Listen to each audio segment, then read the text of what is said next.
नमस्कार भक्तों, जय मां पद्मावती, जय गुरुदेव। सोमवती अमावस्या इस साल 8 अप्रैल 2024 की मनाई जाएगी। सोमवती अमावस्या चैत्र कृष्ण अमावस्या की तिथि को कहते हैं। इसे चैत्र अमावस्या भी कहा जाता है।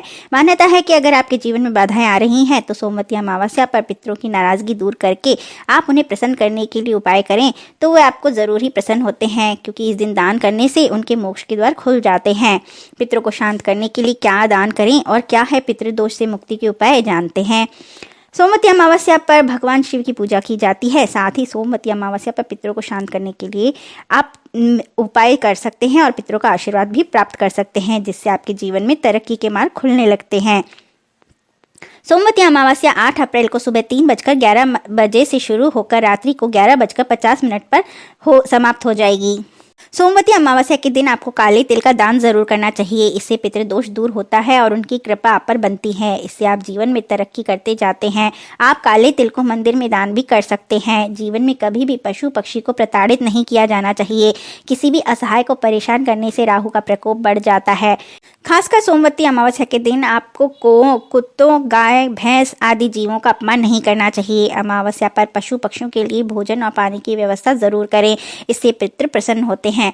सोमवती अमावस्या के दिन आपको भगवान शिव और माता पार्वती की पूजा अवश्य करनी चाहिए। इससे उनकी कृपा पर बनती है। सोमवती अमावस्या के दिन आपको दूध और चावल का दान करना चाहिए। इससे आपकी आर्थिक परेशानियों से मुक्ति मिलती है और अगर किसी कारणवश आपके पितर आपसे नाराज चल रहे हैं तो वे नाराजगी भी दूर होती है। हिंदू धर्म में पिंडदान का बहुत महत्व माना जाता है। अगर आपने किसी कारणवश अपने पितरों का पिंडदान नहीं किया है तो आप सोमवती अमावस्या के दिन पिंडदान अवश्य करें। इससे उनकी आत्मा को संतुष्टि मिलती है। व्यापार से जुड़ी समस्याओं को दूर करने के लिए सोमवती अमावस्या के दिन पीपल के पेड़ के नीचे सरसों के तेल का दीपक प्रज्वलित करें। इसके साथ ही वहीं बैठकर भगवान विष्णु का ध्यान करके उनके मंत्र ओम नमो भगवते वासुदेवाय या ओम नमो भगवते नारायणाय मंत्र का 108 बार जाप करें। सोमवती अमावस्या पर कच्चे चावलों को पकाने के बाद उसमें पिसी चीनी मिलाएं। उसके बाद उसे गाय को खिलाएं। इसके साथ ही गौ माता के पैर छूकर उनसे आशीर्वाद प्राप्त करें। इसको करने से तनाव से मुक्ति मिलती है और मन स्थिर रहता है। जिन भी जातकों की कुंडली में काल सर्प दोष है उन्हें सोमवती अमावस्या के दिन चांदी से बने नाग नागिन का विधि अनुसार पूजन करके इन्हें शिवलिंग पर चढ़ा देना चाहिए।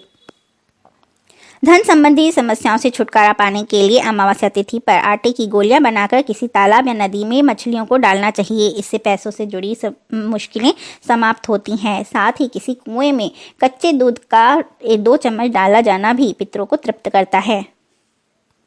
इसके साथ ही सोमवती अमावस्या के दिन भगवान चंद्रमौली शिव का ओम नमः शिवाय मंत्र से जाप करें। एक पानी वाला नारियल, सफ़ेद चंदन और चांदी का चंद्रमा तथा बिल्व पत्र और सफ़ेद मिष्ठान के साथ भगवान शंकर को भोग लगावें।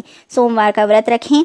इसके बाद सफ़ेद वस्त्र का दान करें। यदि आप किसी पहाड़ी क्षेत्र की यात्रा कर सकते हैं तो अवश्य करें। माता के चरण छूकर आशीर्वाद प्राप्त करें। इससे यदि आपकी कुंडली में चंद्रमा अच्छी स्थिति में नहीं होगा तो उसका फल अच्छा प्राप्त होने लगेगा।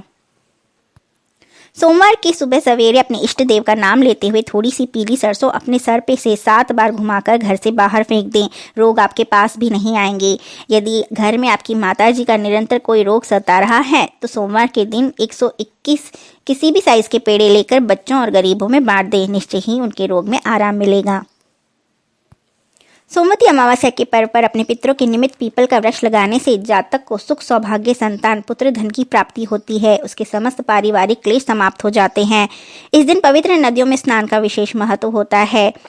सोमवती अमावस्या के दिन पीपल वृक्ष के चारों ओर 108 बार सूत का धागा लपेट कर परिक्रमा करने का विधान होता है। प्रत्येक परिक्रमा पर कोई एक मिठाई, फल, मिश्री या मेवा चढ़ाने से अक्षय पुण्य की प्राप्ति होती है। यदि धागा न लपेट पाए तो भी पीपल की 108 परिक्रमा करने से जन्म जन्मांतरों के पाप का नाश होता है और भाग्य प्रबल होता है। यदि आपकी कुंडली में चंद्रमा कमजोर है तो इस दिन गाय को दही और चावल अवश्य खिलाएं। इससे आपको मानसिक शांति की प्राप्ति होगी। इसके अलावा मंत्र जाप, सिद्धि साधना, दान कर और मौन व्रत धारण करके भी आप पुण्य फल की प्राप्ति कर सकते हैं।